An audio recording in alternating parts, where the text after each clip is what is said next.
manipulation at this period. George Orwell once said that to see what is in front of one's nose needs a constant struggle. In this case, it seemed as if there were many members of the group who were overmatched in terms of this struggle, and who, rather than look at the facts as they came in, chose to invent a past that, in fact, never occurred. For the group, in effect, the world seemed to have stopped on April 6, 2006, and new facts were effectively unprocessed. Unfortunately, that wasn't the general case, and it wasn't the general case in the media, it wasn't the general case, I think, in the Durham community, and it wasn't the case at Duke. And it would be wrong to say that there was a one-sided reaction to this case from Duke, just as it would be wrong to say there was a one-sided reaction to this case from the media. The New York Times and the News and Observer covered this case in very different ways. One pursued the truth, the other pursued a policy of not correcting factual errors. One wound up being justified, one wound up not. And I think that we saw the same thing at Duke. There were sort of three different groups that came together to sort of bring the Duke aspect of public opinion back into a sort of pro-due process approach.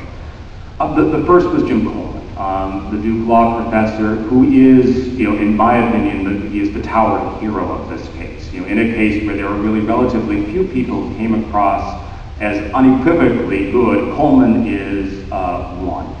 In three different ways. The first was in the investigation that was conducted at President Barack's request of the lacrosse team and their past behavior in April and April and May of 2006. This was an investigation that was doomed to fail. That they were unusually good students, that they had unusually high records of community service, that they had no record of racist or sexist behavior.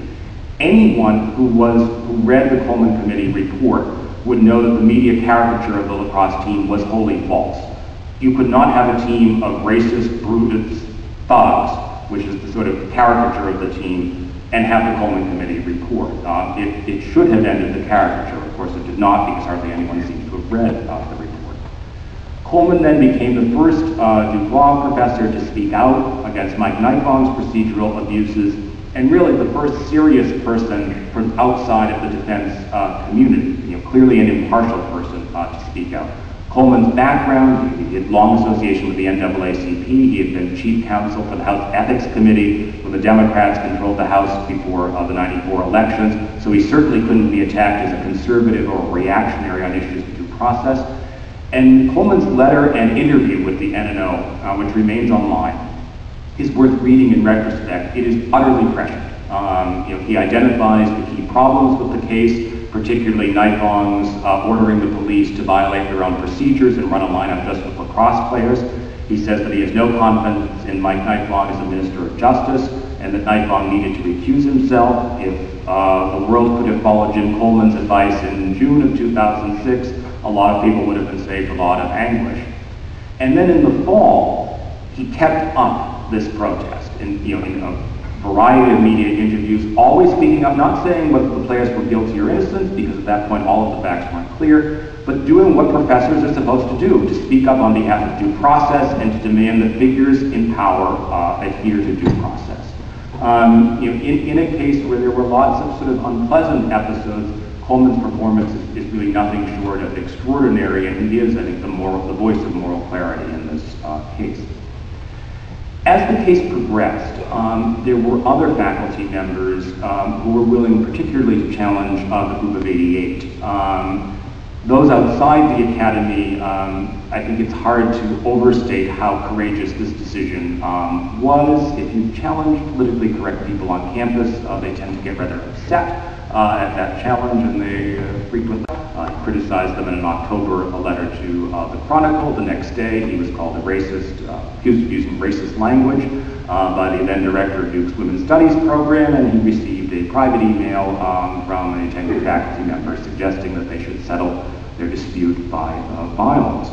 Not exactly the promotion of academic freedom that we like to expect on the college campus.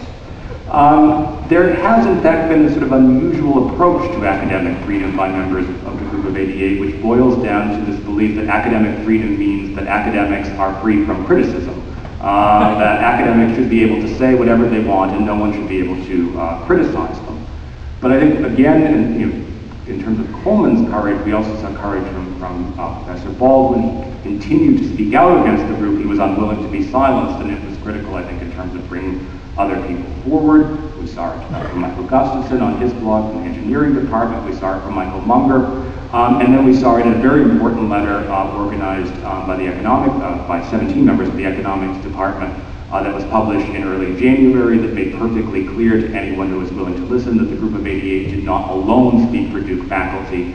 It took account of what is, I believe, an unprecedented event of this case, what seems to be the first time in the history of American criminal law where the statements or behavior of students' own professors were cited in the defense motion as one of the reasons why the students could not receive a fair trial in that community.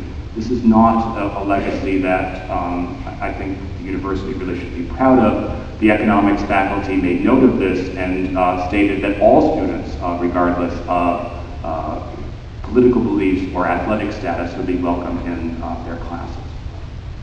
And then the third element, so we had Coleman, we had the School of Arts and Sciences faculty.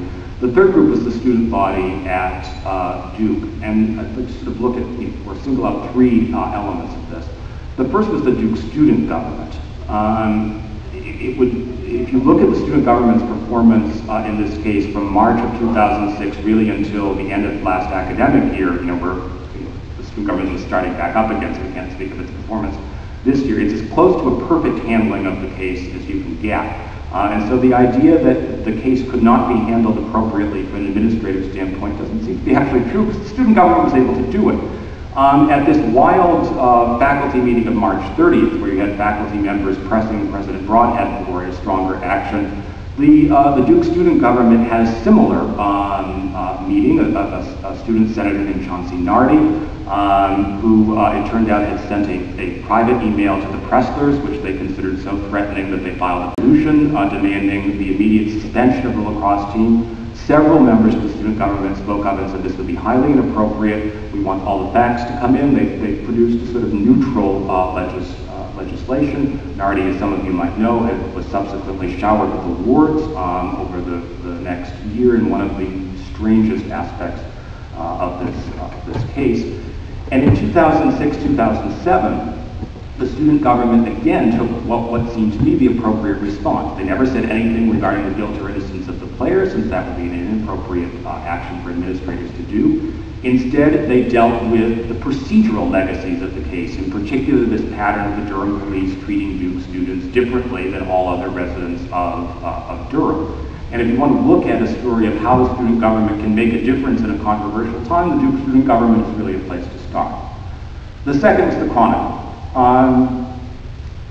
The Chronicle's performance across the board, the combination of editorials, op-eds, investigative reporting, and news reporting, is the best of any single newspaper in this case. The News and Observer had a lot more news articles, but their editorial page was a little pallid on the case for most of the story.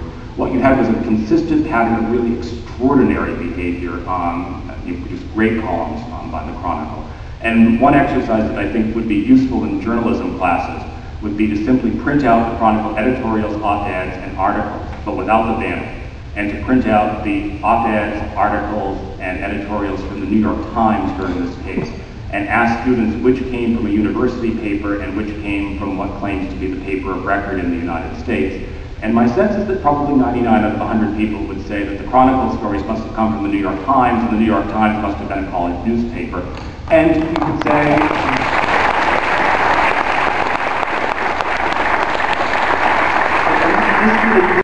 the Chronicle's coverage is incredibly impressive. And again, I had no experience with the Chronicle before this case.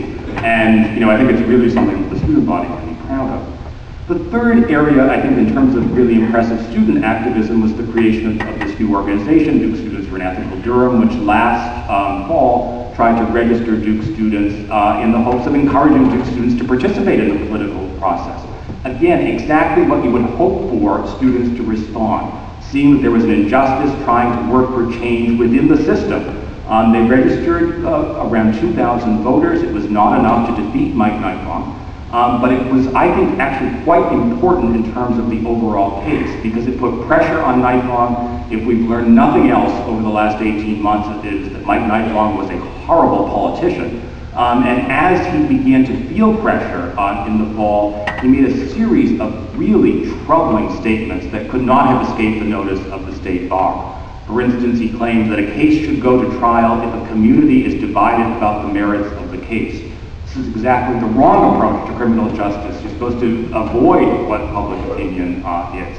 He suggested that the Louis Cheek forces, which were, if nothing else, a kind of ragtag group that was sort of citizen volunteers, were the equivalent of Southern segregationists of the 1940s and 1950s trying to suppress the African American vote. How encouraging people to vote is suppressing vote was only clear in the mind of Mike Nightbong, and that's not a place that I would particularly care to go.